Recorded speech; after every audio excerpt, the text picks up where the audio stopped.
There is a widespread allegation, really a slander, that Israel is an apartheid state.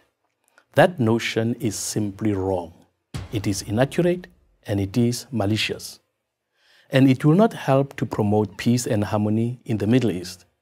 Its only purpose is to demonize Israel and to isolate her in an attempt to delegitimize Israel's existence. And because it is so inaccurate, it betrays the memory of those who suffered through a real apartheid.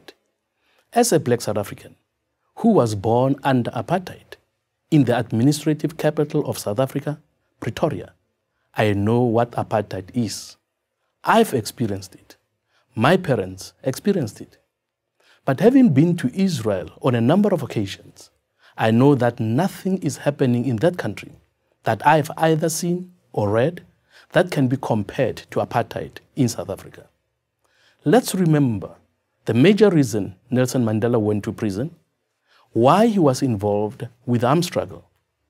He was fighting for the right to vote, for the right to choose the leaders who believes in, for the right to move and travel freely, to live wherever one wants, to be educated, and to be admitted to the hospital or medical facility of your choice. All these things Mandela fought for because black people never enjoyed any of them in their very own country. For example, when I had to see a white doctor who was prepared to have black patients, I would have to go to a back room, a specially segregated room where black patients of white doctors went, who could never enter through the same door that was used by white people. Now compare that to Israel.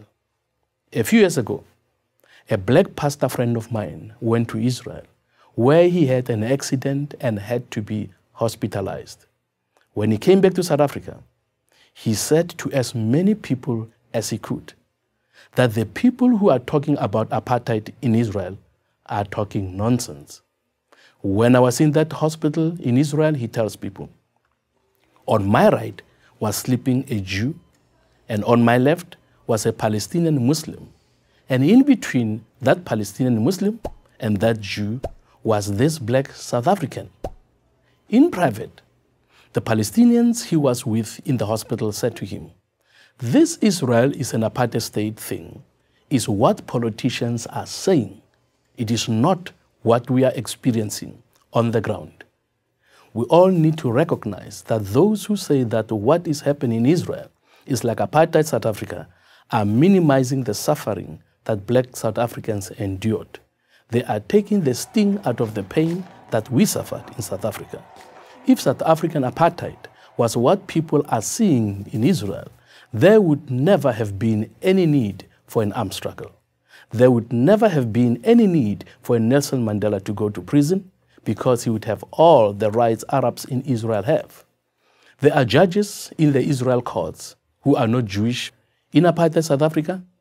You could never have had something like that. You have teachers who are not Jewish who are teaching Jewish children. These non-Jews in Israel have everything that we non-whites in apartheid South Africa never shared with white South Africans. Most South Africans know this. They know that to call Israel an apartheid state is false, that what we suffered in South Africa is not being suffered by anybody in Israel. But to those South Africans who believe these falsehoods about Israel, we say, go to Israel. Go and see for yourself. Tell us where you see Palestinians having to endure what we endured during apartheid. As a member of the South African Parliament, and in the name of millions of my fellow black citizens of that country, we know what apartheid really was. And I therefore ask those in the United States, Europe, and anywhere else in the world who charge Israel with practicing apartheid to please stop doing so. You are damaging the truth. You are damaging any chance for peace in the Middle East. And most of all, you are destroying the memory of the real apartheid. The charge that Israel is an apartheid state is a lie about the real Israel, and it is a lie about the real apartheid. I am Kenneth Mishwe, a member of the South African Parliament for Prager University. Join Prager University, subscribe to our YouTube channel, and sign up for free at prageru.com.